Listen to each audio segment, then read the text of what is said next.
미성년자 성착취, 아청법 위반 경찰 조사 앞두고 있다면? 안녕하세요. 법무법인 로블입니다. 얼마 전 미성년자를 뒤따라가며 성추행을 하려다 미수에 그친 A씨에게 징역 2년에 집행유예 3년을 선고했습니다. 재판부는 피해자가 본인을 미성년자라고 계속해서 밝혔음에도 피해자 뒤를 따라가며 함께하고 싶다는 식의 성적 발언을 지속한 점을 들어 죄질이 나쁘지만 미수에 그친 점을 참작했다고 양형 이유를 밝혔습니다. A씨는 향후 5년 아동청소년 및 장애인 관련 시설 취업이 제한됩니다. 사례로 보신 것처럼 아동청소년의 성보호에 관한 법률은 아동청소년을 각종 성범죄로부터 지키고 아이들이 건강한 사회 구성원으로 자라게 하기 위한 환경을 만들기 위해 입법되었습니다. 따라서 우리나라에서는 성인을 대상으로 하는 성범죄보다도 아동청소년을 대상으로 하는 성범죄의 처벌 범위, 수위가 더 넓고 높은데요. 성인으로서 보호해야 마땅한 미성년자를 성인이 성적으로 이용하는 등 미성년자 성착취를 저지른다면 높은 수위의 사회적 비난과 함께 엄격한 처벌이 내려질 가능성이 큽니다. 아동청소년 성보호법 위반 처벌 수위. 아동청소년 성보호법에 따르면 아동이나 청소년의 성을 사거나 알선하는 행위, 이들을 대상으로 음란물을 제작하거나 배포하는 행위를 저지를 경우 해당 법에 따라 처벌이 정해집니다. 이와 같은 행위를 했을 때 처벌 수위는 어떻게 되나요? 만 19세 미만 아동 청소년을 대상으로 하여 성매수를 한 경우 유죄가 확정되면 10년까지의 징역형, 5천만 원까지 벌금형이 내려집니다. 이외에도 미성년자 성착취를 위해 이들을 유인하거나 성을 사고 팔고로 포유, 권유한 자는 3년까지의 징역이나 3천만 원 아래 벌금형이 선고됩니다. 만약 16세 미만 미성년자를 대상으로 위 같은 죄를 저질렀다면 법정형의 2분의 1까지 가중처벌이 가능하니 더욱 각별한 주의가 필요하겠습니다.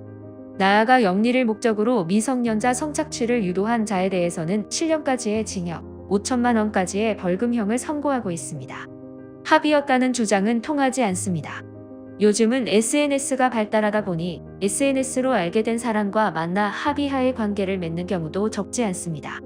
이때 상대방의 성숙한 외모와 철저한 신분 위조에 속아 미성년자를 성인으로 착각하는 분들이 추후 억울함을 호소하시는데요. 피해자가 17세 이상 미성년자였다면 어느 정도 합의를 통해 관계를 맺었다는 주장이 받아들여질 수도 있습니다만 이 역시도 대가를 바라고 이뤄진 관계가 아니라는 점을 객관적 자료를 통해 소명할 수 있어야 합니다. 특히나 강제성이 없었음을 확인할 CCTV, 두 사람이 주고받은 문자나 통화 녹취록, SNS 메시지 등을 구체적으로 확보하여 제출하는 것이 관건인데요. 피해자가 만 16세 미만입니다. 피해자가 만 16세 미만이었다면 명시적 동의가 바탕이 되어도 미성년자 의제강간죄가 성립합니다. 이때는 피해자의 동의 여부는 효력이 없으므로 미성년자 성착취에 따른 처벌이 내려질 가능성이 큽니다.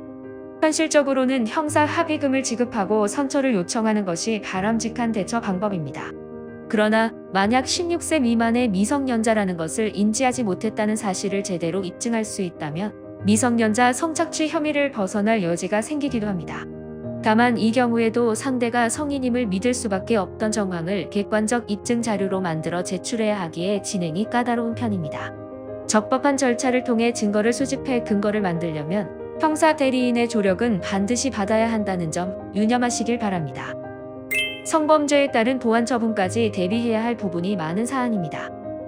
기본적으로 미성년자를 대상으로 하는 성범죄는 처벌 범위가 넓고 성인과 다르게 피해자가 동의해도 처벌의 대상이 될 수 있습니다.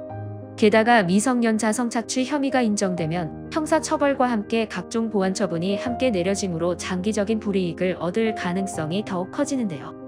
이러한 불상사를 막기 위해서라도 다양한 사건을 겪어본 대리인과 적절한 시기에 논의하여 전략을 설정하는 것이 안전합니다. 법무법인 로블이 위기에 처한 여러분의 곁에서 조사부터 재판까지 모든 과정을 함께하겠습니다. 섣부른 대응이 돌이킬 수 없는 결과를 낳지 않도록 현명하게 판단하여 초반부터 대리인과 동행하시면 좋겠습니다.